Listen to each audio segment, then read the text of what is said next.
नमस्कार, मैं हूं आपके साथ संजीव चौधरी। आपको बेहद जानना जरूरी है कुछ ऐसे आंकड़े जो आपके भविष्य को अंधकार में डुबो सकता है। वैश्विक रिपोर्ट पे जब आप नजर डालेंगे तो आपको आश्चर्य लगेगा कि जब हमारी देश की बात की जाती है हंगर इंडेक्स में तो पाकिस्तान से नीचे खड़े नजर आते हैं। हैप्पी इंडेक्स में बात की जाती है तो पड़ोसी मुल्कों से नीचे खड़े नजर आते हैं। जब बात की जाती है इनकम ऑफ इक्वलिटी की तो बांग्लादेश और नेपाल से नीचे खड़े नजर आती है। आप अगर बात करें देश के ऊपर कर्ज की, जो कर्ज 2014 में जब बीजेपी आई थी 55 लाख करोड़ का था, वो आज कर्ज लगभग 1.25 लाख करोड़। अगर आप अपनी देश की जीडीपी की ओर से देखें तो ये जीडीपी का 80% है। अगर कुछ ही दिन के बाद ऐसा लगता है कि जिस रफ्तार से ये कर्ज बढ़ती जा रही है हमारे जीडीपी के बराबर ये कर्ज ना हो जाए। आखिर उस दिन का वो क्या होगा जिस दिन हमारे देश इस तरह के कर्ज में डूब जाएंगे और यहाँ की जनता खाने के लिए तरस जाएंगे। हमारे भारत में लोकतांत्रिक व्यवस्था के अंतर्गत पूरे साल कहीं ना कहीं इलेक्शन होती रहती है और अगर चुनाव होगा तो कहीं ना कहीं चुनावी मुद्दा आपके सामने आता रहेगा। लेकिन वो चुनावी मुद्दा विकास का मुद्दा तभी बन पाएगा जब सवाल आपके विकास से जुड़ा हो।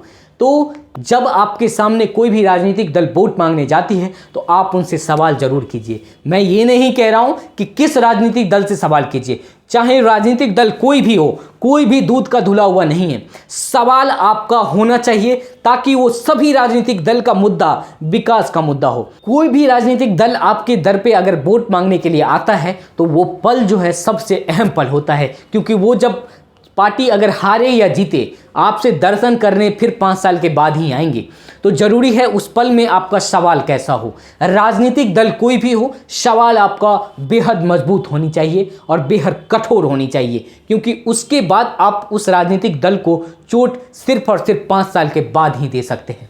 जरूरत है उस टाइम पे ऐसा चोट दें ताकि वो 5 साल तक उस चीज को मुद्दा बनाकर काम करे। अगर बीजेपी इतनी शिद्दत से राम मंदिर पे काम कर सकती है, अगर इतनी शिद्दत से 370 के मुद्दे पे काम कर सकती है जो कि चुनावी अहम मुद्दा था, जो कि बहुत ही ज्यादा जरूरी मुद्दा था, अगर उस मुद्दे को खत्म कर सकती है तो आखिर वो विकास के मुद्दा पे बैकफुट पे नजर क्यों आती है।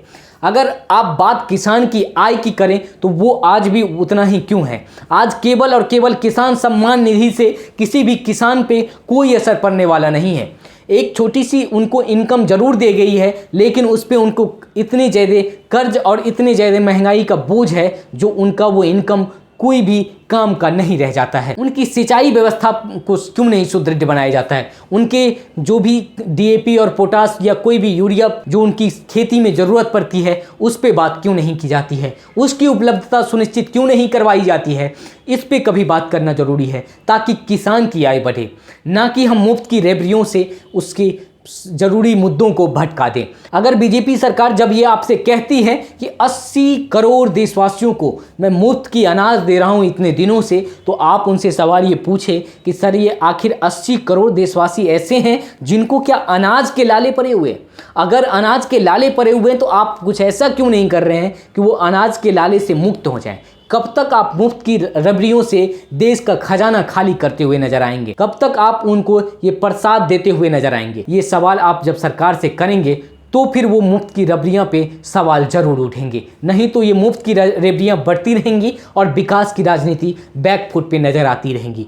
अगर 80 करोड़ देशवासी को मुफ्त की अनाज मिल रही है तो सोचिए कि हमारे देश का कितना बुरा भविष्य है कि इतनी जनसंख्या भूखमरी से जूझ रहे हैं। जो हमारे पड़ोसी मुल्कों से रिश्तों की बात करें तो कूटनीतिज्ञता तो बहुत दिखाते हैं, लेकिन पड़ोसी देशों से रिश्ते ऐसे होते जा रहे हैं जो हम पे वो पड़ोसी देश हावी होता जा रहा है और हमारे दुश्मन चाइना को इतने सपोर्ट दे रहे हैं जो हमारे भविष्य का बहुत बड़ा संकट नजर आ रहा है। जब आपसे कांग्रेस के आए वोट मांगने के लिए तो आप उनसे पूछिए कि हमारे राज्य के लिए आपने कौन सा ऐसा मुद्दा उठाया है।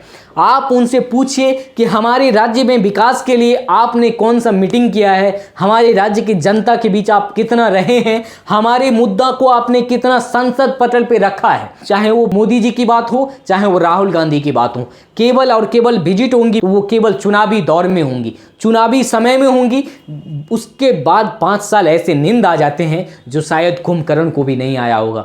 दोनों के दोनों ऐसे सो जाते हैं जो केवल चुनाव के टाइम में ही उनको याद आएगी। लेकिन आपको जब वोट मांगने आएंगे तो वो आप उनसे जब सवाल करेंगे तो वो उनको 5 साल तक नींद नहीं आने देंगे, जैसे नींद में वो आज सो जाते हैं। आपके मुद्दों को बुलाकर, आपकी ज़रूरतों को बुलाकर, आप अगर अगले चुनाव से पहले अपनी राजनीतिक मुद्दा को ऐसे फ्रेमवर्क तैयार कर लेते हैं तो कहीं ना कहीं ऐसे भविष्य आपको मिलेंगे जो आपको चाहिए, जो आपके बच्चे के लिए ज़रूरी है, जो आपके आने वाले पीढ़ियों के लिए ज़रूरी है आपको अपने सवाल बदलने की। बहुत बहुत धन्यवाद। आप देख रहे थे तीखी सच और मैं हूं आपके साथ संजीव चौधरी।